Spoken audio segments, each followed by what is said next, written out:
अस्सलाम वालेकुम dear students, first year computer science की आज के इस वीडियो में हम डिस्कस करेंगे एनालाइजिंग द मार्केट डाटा। ये बेसिकली हमारा सेकंड सेगमेंट है। जो प्रीवियस टॉपिक हम लोगों ने स्टार्ट किया था कलेक्टिंग मार्केट इनसाइट्स, उसके अंदर हम लोगों ने उसका फर्स्ट हाफ जो है पहला एक सेगमेंट कवर कर लिया था अपनी प्रीवियस वीडियो में। आज की वीडियो में हम डिस्कस करेंगे एनालाइजिंग द मार्केट डाटा, यानी कि मार्केट डाटा को गैदर करने के बाद आप लोगों ने दो तरह की क्वालिटेटिव और क्वांटिटेटिव रिसर्च पढ़ी थी।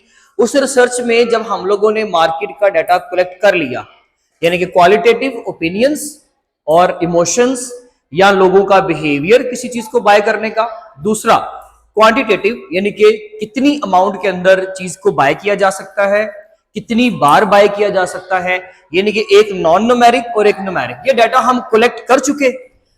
अब हम लोगों ने वो कलेक्टेड डाटा के ऊपर एनालाइज कर तज्जिया करना है। तो इसमें हम क्या करते हैं जी, reviewing the information to find patterns and trends, the most important keywords patterns and trends. Trend का मतलब जो चीज वक्त के साथ साथ ग्रेजुअली इंक्रीज कर रही है या डिक्रीज कर रही है, उसका इंक्रीमेंट या डिक्रीमेंट बेसिकली उसको ट्रेंड कहते हैं। जैसे कि अगर एक कंपनी के अंदर एक पर्टिकुलर प्रोडक्ट की सेल अगर हर महीने बढ़ रही है तो ये एक ट्रेंड है डेफिनेटली, और अगर उसकी सेल डिक्रीज करेगी तो वो डिक्रीमेंट में ट्रेंड आ जाएगा उसका। लेकिन जो वक्तन फवक्तन उसमें तब्दीली आ रही है, that will be called as trend.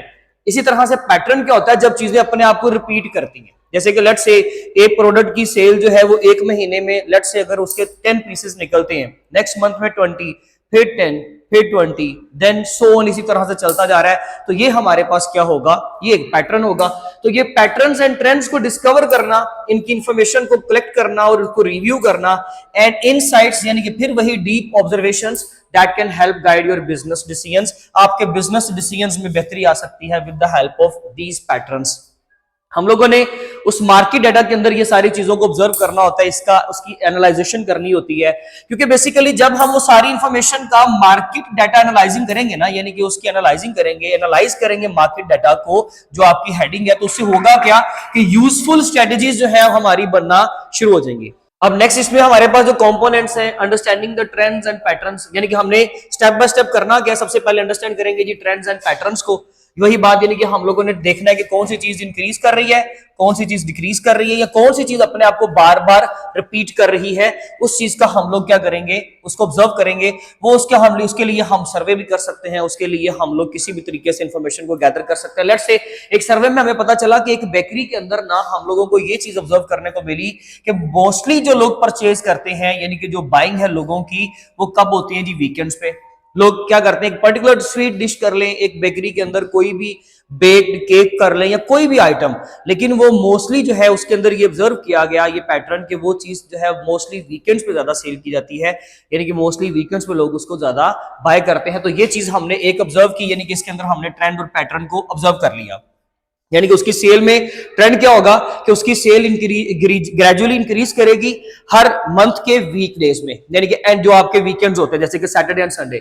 इसी तरह से नेक्स्ट है हमारा सेगमेंटिंग द मार्केट। हम अपने एक बड़े मार्केट ग्रुप को जब छोटे छोटे पार्ट्स के अंदर, मॉड्यूल्स के अंदर डिवाइड कर लेंगे, that will be called as segmenting the market. कि जब हम लोगों ने एक बड़े लार्जर ग्रुप्स को क्या किया, सेगमेंट्स में डिवाइड कर दिया, यानी कि हर तरह के लोगों का ग्रुप आपने अलग कर दिया। जैसे कि उसमें हम लोगों ने यंगस्टर्स का ग्रुप अलग कर दिया, ओल्ड एज पीपल का ग्रुप हम लोगों ने अलग कर दिया, और चिल्ड्रन का ग्रुप आपने क्या कर दिया, अलग कर दिया। हर एक का बाइंग बिहेवियर किसी भी बेकरी के ऊपर क्या होगा, ऑब्वियसली डिफरेंट होगा। उस चीज से क्या होता है, उस चीज से भी आपको अंदाजा होता है कि कौन सी चीज हम लोगों को ज्यादातर यहाँ पर अपनी बेकरी के अंदर रखनी चाहिए।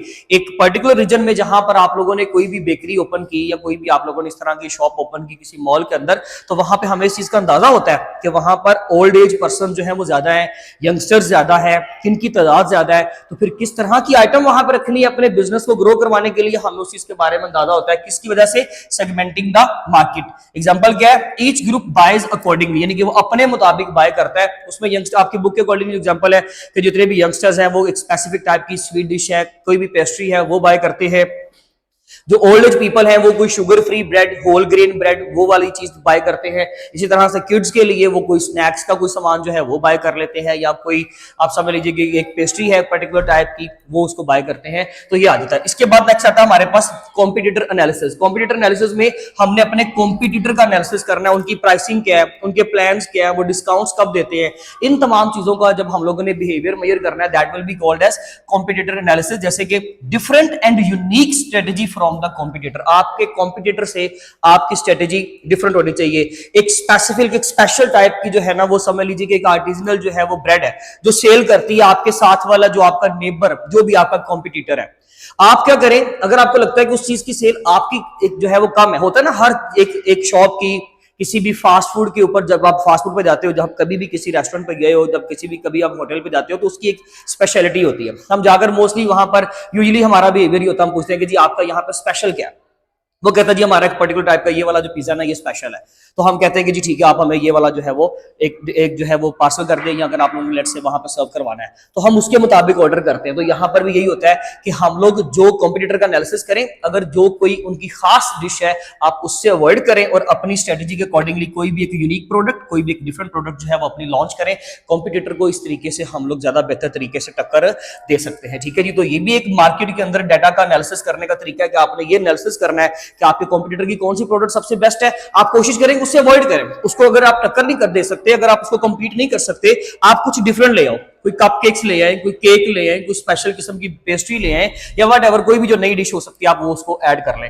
प्रेडिक्टिव एनालिसिस, प्रेडिक्टिव एनालिसिस का मतलब होता है पास्ट, जो आपके पास डाटा पड़ा हुआ है पास्ट का, उसकी बेस पर आप फ्यूचर को प्रिडिक्ट करते हो। जैसे कि मैं पूरे पिछले महीने के पैटर्न या ट्रेंड से, अपने पिछले पूरे महीने के टेम्परेचर से, उसके टेम्परेचर रिकॉर्ड से मैं नेक्स्ट कल का, परसों का या उससे अगले दिन का मैं टेम्परेचर जो है वो क्या कर देता हूं, प्रिडिक्ट कर देता हूं। तो इसका मतलब होता है कि जब आप किसी भी स्ट्रेटेजी में एक स्टडी इंक्रीज आ रहा है in sales, helps you predict the future. आपकी सेल में अगर कोई स्टडी चेंज आ रहा है तो आप उसकी बेस पे क्या कर सकते हो, अपने फ्यूचर को प्रिडिक्ट कर सकते हो कि कल को इस चीज में कितना राइज आएगा, इसकी बेस पे कितना बिजनेस किया जा सकता है।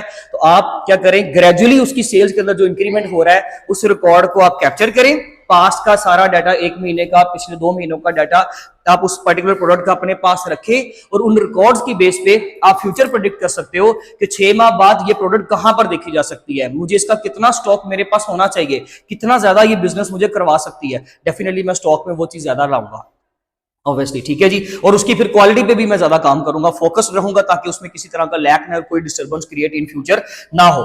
मेकिंग डाटा ड्रिवन डिसीजंस, ये बेसिकली होता है कि ये मेकिंग डाटा ड्रिवन का मतलब होता है कि जब आप डाटा की बेस पर डिसीजन करते हो, एक चीज आपकी नहीं बिक रही, आप उसको छोड़ दो, एक नई चीज ले आओ, वो ज्यादा बिक रही है, उसकी क्वालिटी पे काम करना शुरू कर दो। यानी कि आपने डाटा देखा, उसकी डेली की सेल देखी, उसका डाटा रिकॉर्ड कैप्चर किया, उसकी बेस पर आपका जो डिसीजन होता है ना, उसको डाटा ड्रिवन कहते हैं। यानी कि इसमें गैसिंग नहीं है, आप गेस नहीं कर रहे हो, आप अपने पर्टिकुलर टाइम पे, एक स्पेसिफिक टाइम पे आप उसका चेक कर रहे हो, उसकी ड्यूरेशन देख रहे हो, उसका ट्रेंड देख रहे हो, उसका पैटर्न चेक कर रहे हो, उसकी बेस पर आप अपना बिहेवियर बदल रहे हो, उसकी बेस पर आप अपना डिसीजन ले रहे हो। जैसे कि discontinue and under performing product, एक आपकी जो प्रोडक्ट है अगर वो अंडर परफॉर्म है, यानी कि वो परफॉर्म नहीं कर पा रही ठीक से, उसकी सेल अच्छी नहीं हो रही, ग्रोथ नहीं हो रही, आप उसको डिसकंटिन्यू कर दें। तो दीज आर द मेथड्स कि जो हम लोगों ने लाजमी तौर पे करने, और ये तमाम चीजों को हम लोगों ने जब कवर करना है तो हमारा मार्केट का डाटा जो है वो इस तरीके से एनालाइज होता है, जिससे हमें बिजनेस में डिसीजन मेकिंग करने में हेल्प होती है। आप इसका स्क्रीनशॉट ले ले, आप जो है इसको लॉन्ग क्वेश्चन के तौर पे भी लाजमी कंसीडर करें, एक इंपॉर्टेंट टॉपिक है। अदरवाइज इसके जो सारे पार्ट्स हैं ये शॉर्ट में बहुत इंपॉर्टेंट है। नेक्स्ट वीडियो में मिलेंगे, अपना ख्याल रखिए। थैंक यू सो मच, अल्लाह हाफिज़।